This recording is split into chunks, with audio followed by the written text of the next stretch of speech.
नमस्कार छात्रों, स्वागत है आपका हमारे YouTube चैनल पर। तो आज की वीडियो कक्षा 11वीं के छात्रों के लिए होने वाली है। जैसा कि बच्चों आपका 27 फरवरी को हिंदी का पेपर है कक्षा 11वीं के छात्रों का। तो आज की इस वीडियो में हम आपको पूरा का पूरा रियल पेपर लेकर आ चुके हैं।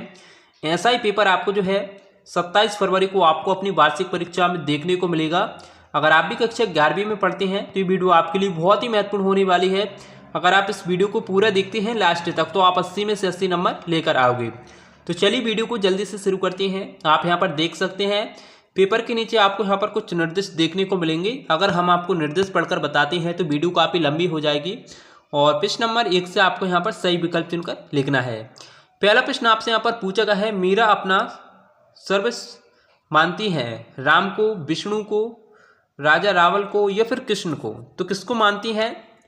कृष्ण को मानती हैं। दवाला इसका सही उत्तर हो जाएगा। और इसके बाद में दूसरा प्रश्न आपका, वीर रस का स्थायी भाव है उत्साह, विस्मय, निर्वेद या फिर शोक। तो क्या है? उत्साह है। और इसके बाद में तीसरा प्रश्न आपका, मियां नसरुद्दीन शब्द चित्र लिया गया है दिलो दानिश से, जिद गीनमा से, बादलों के घेरे से या फिर हम सहमत से। तो बच्चों इसका जो आंसर है वो आपका होने वाला है हम सहमत से। और इसके बाद में चौथा प्रश्न आपका, शब्द शक्ति के प्रकार आपको यहाँ पर बताना है कितने प्रकार होते हैं, 2, 7, 3 या फिर 4। तो कितने प्रकार होते हैं? 3 प्रकार होते हैं। सवाल सही उत्तर हो जाएगा।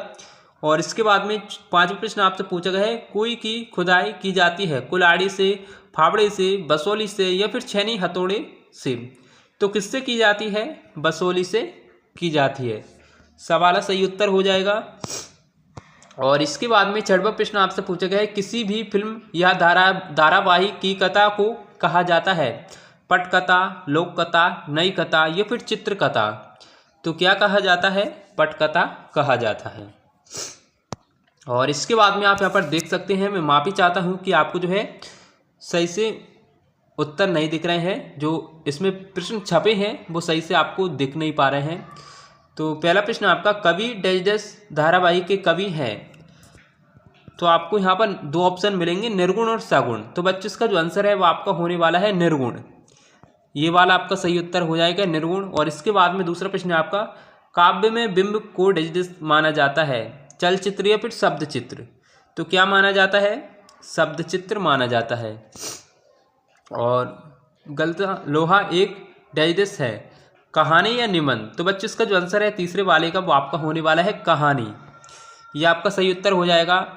ऐसे शब्द जो क्षेत्र विशेष में बोले जाते हैं डैश कहलाते हैं क्षेत्रीय शब्द या फिर तकनीकी शब्द। तो कौन से शब्द हैं? क्षेत्रीय शब्द हैं। और इसके बाद में 5 प्रश्न आपका, कलाओं का स्वर्ण युग डैश को माना जाता है मौर्य काल या गुप्त काल। तो किसको माना जाता है? गुप्त काल को माना जाता है। और छठवां प्रश्न आपका, ऑल इंडिया रेडियो की स्थापना सन डैश में हुई थी। तो कब हुई थी? 1936 में की गई थी। और इसके बाद में आप यहाँ पर देख सकते हैं, निम्नलिखित कथनों के समक्ष सत्य असत्य चयन कर आपको यहाँ पर लिखना है। पहला आपसे पूछा गया है, सबसे खतरनाक होता है हमारे सपनों का मर जाना। तो ये आपका बिल्कुल सत्य है बच्चों। और इसके बाद में दूसरा प्रश्न आपका, महाकाव्य में संपूर्ण जीवन का चित्र होता है। तो ये भी सत्य है। और गोदान प्रेमचंद की रचना है। तो ये भी सत्य है। संक्षेपण का अर्थ विस्तार है। तो ये आपका बिल्कुल असत्य हो जाएगा। और पांचवा प्रश्न आपका, आलोक अधीर मूलत पंजाबी में लिखी गई। तो ये भी आपका असत्य है। डायरी नितांत अतरंग रचना है। तो ये आपका सत्य है। इसमें आपके 4 सत्य रहेंगे और 2 असत्य होने वाले हैं। और प्रश्न नंबर 4 में आपको सही जोड़ी का मिलान करके लिखना है। तो बच्चों डायरेक्ट हम पहला क्वेश्चन है आपका, चिराग मसमर में सर नहीं है। तो पहले का आपका जो आंसर है बच्चों वो आपका होने वाला है शहर के लिए। शहर के लिए ये आपका सही उत्तर हो जाएगा। इसके बाद में दूसरा प्रश्न है आपका, धरती का जो आंसर है वो आपका होने वाला है त्रिलोकन। और इसके बाद में तीसरा प्रश्न आपका, रोला छंद डैश है। तो रोला छंद की जो मात्राएं होती हैं वो कितनी होती हैं? 24 मात्राएं होती हैं। चौथा प्रश्न आपका, रजनी। तो चौथे वाले का आपका जो आंसर है वो आपका होने वाला है मनु भंडारी, जो कि आप यहाँ पर मिलाते चलिए। और 5 प्रश्न आपका, रचना के आधार पर वाक्य के प्रकार हैं तो बाकी के कितने प्रकार हैं, कितने हैं, 3 हैं, 3 इसका राइट आंसर हो जाएगा। और 6वां प्रश्न आपका स्वर कोकिला, तो इसका 6वीं का आपको जो आंसर होने वाला है वो आपका होने वाला है लता मंगेशकर। और 7वां प्रश्न आपका पत्रकारिता लोकतंत्र का स्तंभ है, तो इस कौन सा है, चौथा है, गैस का सही उत्तर हो जाएगा। और इसके बाद में आप यहाँ पर देख सकते हैं ये आपको निम्नलिखित प्रश्नों के शब्द एक शब्द एक वाक्य में लिखना है, जो थोड़ा ठीक से नहीं दिखा रहा है इसलिए क्योंकि बोलने में परेशानी हो सकती है। कवि ने कुमार को किसका प्रतीक माना, तो बच्चों किसका प्रतीक माना था, गुरु का प्रतीक माना था। और इसके बाद में काव्य की शोभा बढ़ाने वाले तत्व क्या कहलाते हैं, तो क्या कहलाते हैं, अलंकार कहलाते हैं। इसके बाद में लॉर्ड कर्नल ने भारत के किस प्रदेश का विभाजन किया, तो किस प्रदेश का किया था, ये किया था बंगाल। और कब किया था, 1905 में बंगाल प्रांत का विभाजन किया था। इसके बाद में चौथा प्रश्न आप यहाँ पर देख सकते हैं, फीचर फिल्म पतेल पांचाली किस सन में प्रदर्शित हुई, तो कब हुई थी, 26 अगस्त 1955 को हुई थी। 5वां प्रश्न आपका निपात किसे कहते हैं, तो बच्चों किसी भी बात पर अतिरिक्त भार देने वाले जैसे निपात शब्द कहते हैं। मुझे आज ही जाना है, ये इसमें भी निपात आएगा, मतलब किसी भी बात पर अतिरिक्त भार देने वाले शब्द को ही निपात कहते हैं।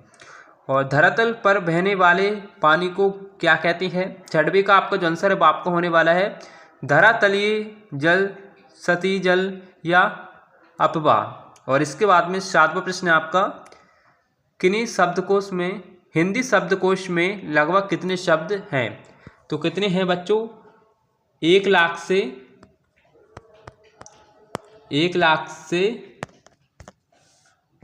1.5 लाख के बीच, ये आपका सही उत्तर हो जाएगा। और ये आपके 2-2 नंबर के प्रश्न होने वाले हैं, जो कि आप यहाँ पर देख सकते हैं। 6वां प्रश्न आपका राम भक्ति धारा की कोई 2 विशेषता आपको लिखना है, और प्रयोगवादी काव्य की 2 विशेषता। और 7वां प्रश्न आप यहाँ पर देख सकते हैं, अपना धर्म से क्या तात्पर्य है, इसे भूलने की बात क्यों की गई, चंपा ने ऐसा क्यों कहा कि कलकत्ता पर वज्र गिरे। और वक्रोक्ति अलंकार की परिभाषा उदाहरण से तो आपको समझाना है, ओज गुण की परिभाषा उदाहरण आपको लिखना है। और आप यहाँ पर देख सकते हैं हिंदी के 2 महाकाव्य, उनके रचनाओं के नाम आपको बताना है। और इसके अथवा में देख सकते हैं महाकाव्य की कोई 2 विशेषता आपको लिखना है। और 10वां प्रश्न आपका रेखा चित्र किसे कहते हैं, एक रेखा चित्र का आपको नाम बताना है। और इसके अथवा में देख सकते हैं जीवनी और आत्मकथा में अंतर आपको लिखना है। बच्चों आपको एक क्वेश्चन को बिल्कुल भी मिस नहीं करना है, सारे के सारे क्वेश्चन आपकी परीक्षा के लिए इम्पोर्टेंट होने वाले हैं। अगर आप इस वीडियो को स्किप करके जाते हैं तो इसमें आपका ही नुकसान होने वाला है, हमारा कुछ नहीं होगा। 11वां प्रश्न आपका भारत की चर्चा नेहरू जी कब और किससे करते थे। और आप यहाँ पर देख सकते हैं एक एक क्वेश्चन आपकी परीक्षा के लिए मोस्ट इम्पोर्टेंट होने वाला है। और इसके अथवा में देख सकते हैं मियां नसरुद्दीन को ननवाइयों का मसीहा क्यों कहा जाता है। और 12वां प्रश्न आपका लोकोक्ति का अर्थ स्पष्ट करते हुए कोई एक उदाहरण आपको यहाँ पर बताना है। और बच्चों आप यहाँ पर देख सकते हैं, और जल्दी से स्क्रीनशॉट लेते चलिए क्योंकि समय बहुत ही कम है। ये आपके 3-3 नंबर के होने वाले हैं। निम्नलिखित अपठित गद्यांश अथवा पद्यांश को पढ़कर दिए गए नीचे प्रश्नों को उत्तर आपको लिखना है।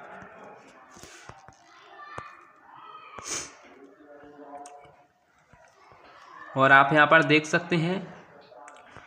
और क्वेश्चन नंबर 22 है, मैं आपसे यहाँ पर एप्लीकेशन पूछी गई, सचिव माध्यमिक शिक्षा मंडल मध्य प्रदेश भोपाल को 10वीं की अंक सूची की द्वितीय प्रति प्रदान करने हेतु आवेदन पत्र आपको लिखना है।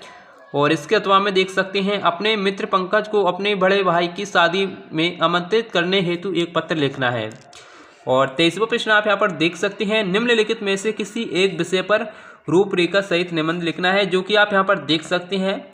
इन ऑप्शनों में से आपको कोई सा भी निबंध आ रहा हो तो आप जो है आप अपनी आंसर शीट में लिख सकते हैं। और बच्चों आपको लगभग इसमें से कितना पेपर आ चुका है ये आप हमें कमेंट करके अवश्य बताएं। अगर आपको वीडियो पसंद आई तो वीडियो को लाइक अवश्य करें। मिलते हैं एक और ऐसी इंटरेस्टिंग वीडियो के साथ। Thanks for watching. धन्यवाद।